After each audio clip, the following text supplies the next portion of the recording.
Hello students, मैं हूं Ashita ma'am, आपकी लाइफ साइंस एजुकेटर। और आज मैं बात करने वाली हूं expected cut off for DBT BET 2025।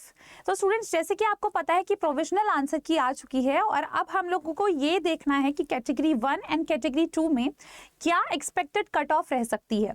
तो सबसे पहले स्टूडेंट, सबसे बेहतर रहेगा कि जो आप देख सकते हैं मेरे सामने कैटेगरी 1 और कैटेगरी 2 की जो कट ऑफ है, ये पिछले साल की कट ऑफ मेरे सामने मौजूद है। और यहाँ पर स्टूडेंट्स अगर हम लोग बात करें, जो लास्ट क्वालिफाइंग मार्क्स गए थे for the general category in category 1, वो था स्टूडेंट्स 216। अब अगर मैं बात करूं इसी तरीके से स्टूडेंट्स, तो यहाँ पर आप देख सकते हैं कैटेगरी 2 के लिए था स्टूडेंट्स 210।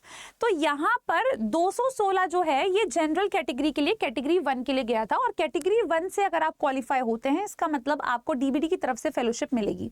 पर अगर आप कैटेगरी 2 से क्वालिफाई होते हैं स्टूडेंट्स, तो आपके पास फेलोशिप नहीं होगी। बट अगर आप कोई भी डीबीटी स्पॉन्सर्ड इंस्टीट्यूट में जाके प्रोजेक्ट करते हैं, तो वहां से आपको उसके थ्रू जो है स्टूडेंट्स जो अमाउंट मिलता है, ठीक है ना, फॉर द प्रोजेक्ट, वो आपको अपॉइंट हो जाएगा।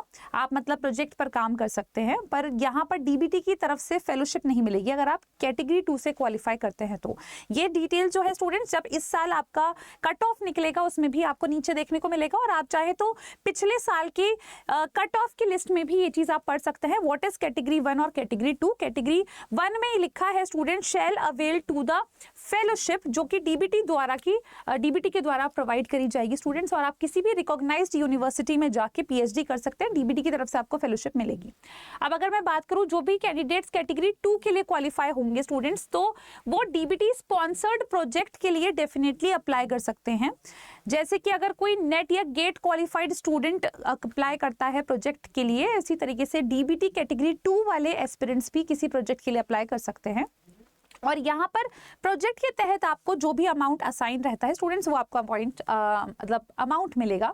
अब अगर हम लोग यहाँ पर बात करें स्टूडेंट्स, तो जैसे कि आप देख सकते हैं ईडब्ल्यूएस के लिए यहाँ पर 196 गया था, ओबीसी के लिए कैटेगरी 1 में 190 गया था, शेड्यूल कास्ट के लिए 166 गया था, एसटी के लिए 150 एंड डिफरेंशियली एबल्ड के लिए 152 गया था। तो स्टूडेंट्स, ये हमारे पास पिछले साल यानी कि 2024 की कट ऑफ है। मैं आपको नीचे करके इस तरीके से दिखा भी देती हूँ, ये बेटा 2024 की है। अब बात करते हैं कि इस साल क्या होने वाला है ना, इस साल क्या कट ऑफ होने वाली है। तो इसके लिए स्टूडेंट्स मैंने एक तो आपका कुछ प्रीवियस ईयर एनालिसिस करा है, जैसे कि 2024 का डेटा मैंने अभी आपको दिखा दिया था।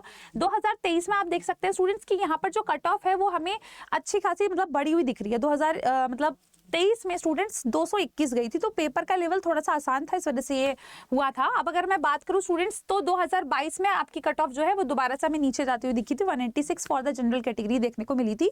और ये सभी कट ऑफ जो है स्टूडेंट्स, ये सभी कट ऑफ जो है ये कैटेगरी 1 के लिए है। अब अगर हम लोग यहाँ पर बात करें कि इस साल कितनी जा सकती है, तो देखिए स्टूडेंट्स, यहाँ पर मैंने लिस्ट 1 और लिस्ट 2 दोनों के लिए ही यहाँ पर कट ऑफ्स बताई हैं। आप जरूर ये चीज मेंशन करेंगे ना कमेंट बॉक्स की आपके कितने मार्क्स बन रहे हैं। तो अगर आपने 2025 की बात करें स्टूडेंट्स, तो इस बार का पेपर का लेवल भी ज्यादा मुश्किल नहीं था, आसान पेपर आया था। और इतना मुश्किल नहीं था कि आप जनरल जो आपका पार्ट ए था उसमें से आप क्वेश्चन अटेम्प्ट ना कर पाए, या फिर पार्ट बी में से कुछ क्वेश्चन अटेम्प्ट नहीं कर पाए, क्योंकि यहाँ पर बहुत सारी चॉइस रहती है। तो मैं ये उम्मीद करती हूँ कि काफी मेजर अमाउंट में जो स्टूडेंट्स हैं उन्होंने questions, good amount of questions attempt करे होंगे। अब स्टूडेंट्स, अगर आप अपने नेगेटिव मार्क्स को भी ध्यान में रखते हैं, तो आपने अगर अपने नंबर कैलकुलेट करे हैं, तो अगर आप लिस्ट 1 में देखना चाहते हैं कि आप हैं या नहीं, तो अगर आप जनरल कैटेगरी के हैं तो लगभग उसके लिए आपके पास 220 से प्लस मार्क्स होने चाहिए। अगर आप 220 के प्लस मार्क्स स्कोर कर रहे हैं, लगभग अगर आपके 225, 226, ठीक है ना, इस तरीके के नंबर आ रहे हैं, तो आप बिल्कुल सेफर साइड पर है। इसी तरीके से अगर मैं बात करूं स्टूडेंट्स, अगर ईडब्ल्यूएस कैटेगरी में अगर है, तो उसके लिए आपको लगभग 200 प्लस मार्क्स जो है एक्सपेक्ट करके रखना है। ओबीसी कैटेगरी में लगभग 195 प्लस, और अगर मैं बात करूं एससी कैटेगरी में 170 प्लस, एसटी कैटेगरी में 155 प्लस। ये जो है लिस्ट 1 के लिए एक एक्सपेक्टेड कट ऑफ है स्टूडेंट्स। अगर मैं इसी तरीके से बात करूं लिस्ट 2 के लिए, तो जनरल कैटेगरी के एस्पिरेंट्स एक्सपेक्ट कर सकते हैं 215 प्लस नंबर, लगभग 195 plus for the EWS category. OBC के लिए लगभग 190 प्लस, एससी कैटेगरी के लिए लगभग 165 एंड एसटी के लिए लगभग 150 प्लस। तो यहाँ पर स्टूडेंट्स मैंने प्लस ऐड कर रखा है, मतलब इसे थोड़ा सा आगे अगर आपके नंबर आ रहे हैं, 4-5 नंबर या 5 नंबर ज्यादा बन रहे हैं, तो आप टोटली सेफर साइड पर है, टोटली सेफर साइड पर है।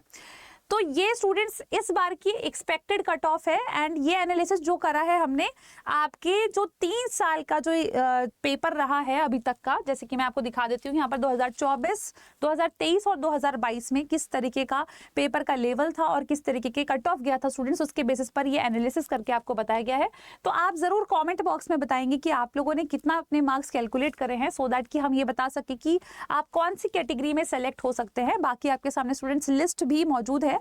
अगर अभी भी किसी भी बच्चे को कोई कंफ्यूजन है रिलेटेड टू कैटेगरी 1 और 2 या फिर अपने मार्क्स में, तो आप कमेंट बॉक्स में जरूर अपनी चीजें जो है स्टूडेंट्स मेंशन कर सकते हैं। Thank you so much.